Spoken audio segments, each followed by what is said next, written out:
Hello everyone, welcome or welcome back to our channel. In this video we're going to do sentence formation IQ practice test. यहाँ पे आपके पास कुछ words given है jumbled form के अंदर. You need to rearrange them to form proper sentences. Almost all of them are idioms. सही है. जैसे फर्स्ट वन में वो आपके पास मल्टीपल वर्ड्स गिवन है. अगर तो आपने वो ईडियम पहले सुना है तो it's gonna be very easy for you. अगर नहीं सुना तो try to arrange the words according to grammatical order या फिर जैसा आपको सही लगता है.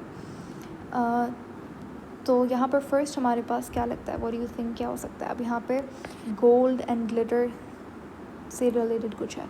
अगर मैं आपको हिंट दूँ कि अच्छा हिंदी में या उर्दू में इसका मतलब ये होता है कि everything that shines is actually not always good.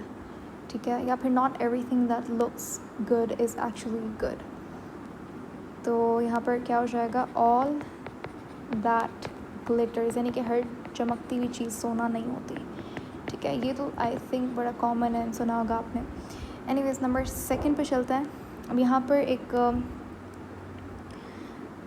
चलें एक वर्ड तो यहाँ पे आइडलनेस गिवन है. इसका मतलब मैं आपको अगर बताऊँ तो इसका मतलब होता है laziness. The word idle means the person who is lazy. Okay, हरस्ट, तो यहाँ पर idleness what do you think क्या हो सकता है. ये इज़ है. ठीक है, आइडलनेस या फिर लेजीनेस आप बोल लो. Idleness is the rust of the mind. ठीक है,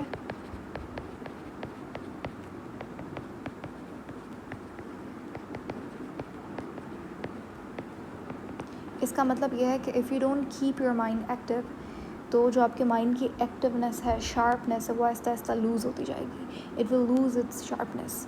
ठीक है, नंबर थर्ड में अच्छा ये वाला थोड़ा सा ट्रिकी है. You might not have heard this before. ये हमारे पास विलियम शेक्सपियर का एक बहुत फेमस प्ले है हैमलेट करके. उसमें से ये एक डायलॉग लिया गया है और ये है तो फेमस बट अगेन थोड़ा सा यहाँ पे क्योंकि शेक्सपियर के टाइम की English was like a little bit typical, तो शायद ना अरेंज हो. तो मैं बता दूँ इसका आंसर हमारे पास क्या होगा. बी दो फेमिलियर. इसका मतलब मैं आपको बताती हूँ क्या है. बी दो familiar but by no means vulgar. ठीक है, be तो familiar but by no means vulgar. इसका मतलब ये है कि यहाँ पे मैंने लिखा हुआ भी है be friendly and approachable but always maintain respect and dignity. समझ आ गया आई होप अच्छे से आपको. या इन मोर सिंपल वर्ड्स इसका मतलब है कि be friendly but not too casual or inappropriate with people. ठीक है, आप फ्रेंडली तो हो सकते हो किसी से but always remember to maintain your standards, maintain like don't try to be too casual या फिर inappropriate. ओके, नंबर फोर्थ पे चलते हैं. यहाँ पर इसका अगर मैं आपको हिंदी या उर्दू में मतलब बताऊँ तो ये होगा कि जो चीज़ हल नहीं हो सकती, जिसका कोई हल नहीं है, कोई सोल्यूशन नहीं है, कोई क्योर नहीं है, उसे फिर उसी हालत पे you should learn to live with it. Endure loves का मतलब होता है टू सफ़र फ्रॉम समथिंग, किसी चीज़ से गुजरना. ठीक है, आई कैन, जैसे फॉर एग्जांपल मैं इसका सेंटेंस बनाऊँ, I can't even imagine that you are enduring this much pain. ठीक है, मुझे इस बात का बिल्कुल भी मैं तसव्वुर भी नहीं कर सकती कि तुम इतने ज़्यादा दर्द से गुज़र रहे हो. ठीक है, तो यहाँ पे इंड्योर का मतलब क्या है, टू सफ़र, टू एक्सपीरियंस. तो यहाँ पर इस पूरे ईडियम का जो मेन मतलब है वो ये है कि if something can not be fixed, if you can not find the solution of some problem, then you have to learn to live with it. ये क्या हो जाएगा, what cannot be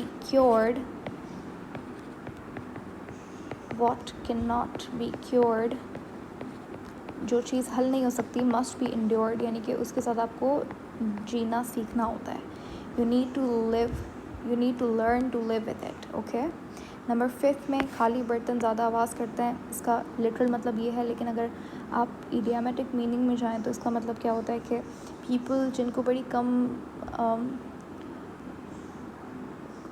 जिनको नॉलेज कम होती है वो ज़्यादा बात करते हैं, ठीक है। और जिन लोगों को लाइक देयर जो लोग वाइज होते हैं they talk less, and people who know little they often talk a lot, इसका मतलब ये। तो empty vessels make much noise, empty vessels makes much noise.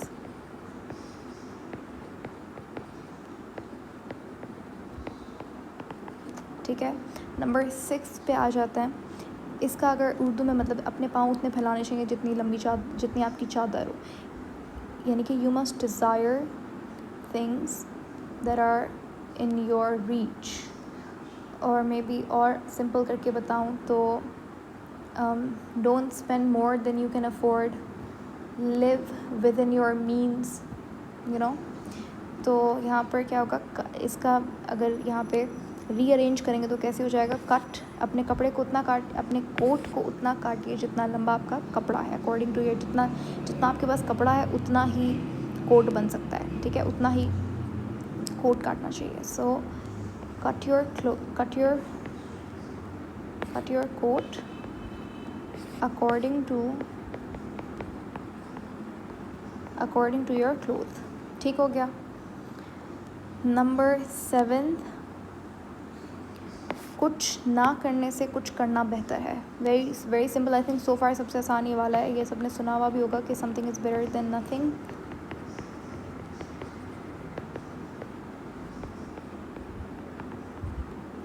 Having a little is better than having nothing at all.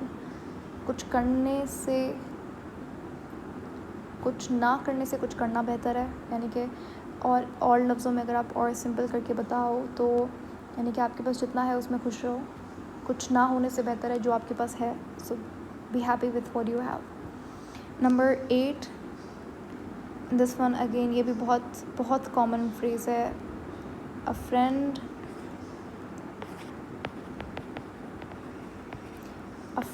In need is a friend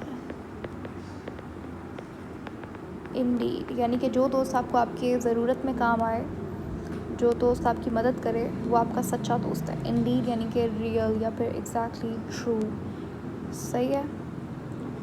तो a real friend helps you whenever you are in trouble, ठीक है। Number 9 में मतलब एक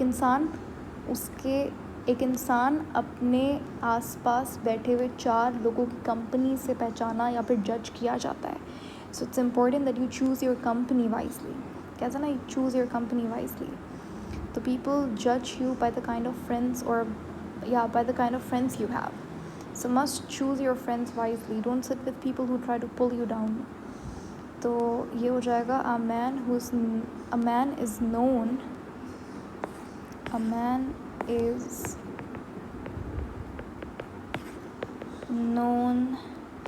by the company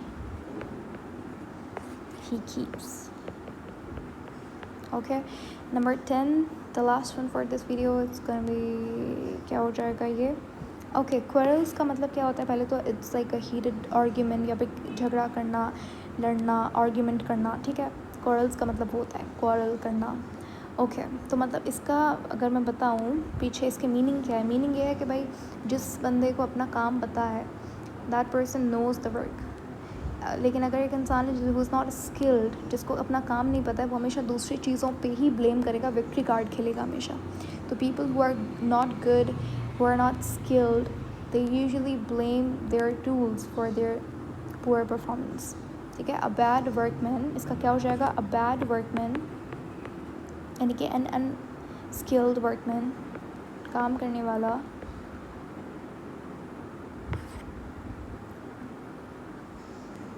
a bad workman quarrels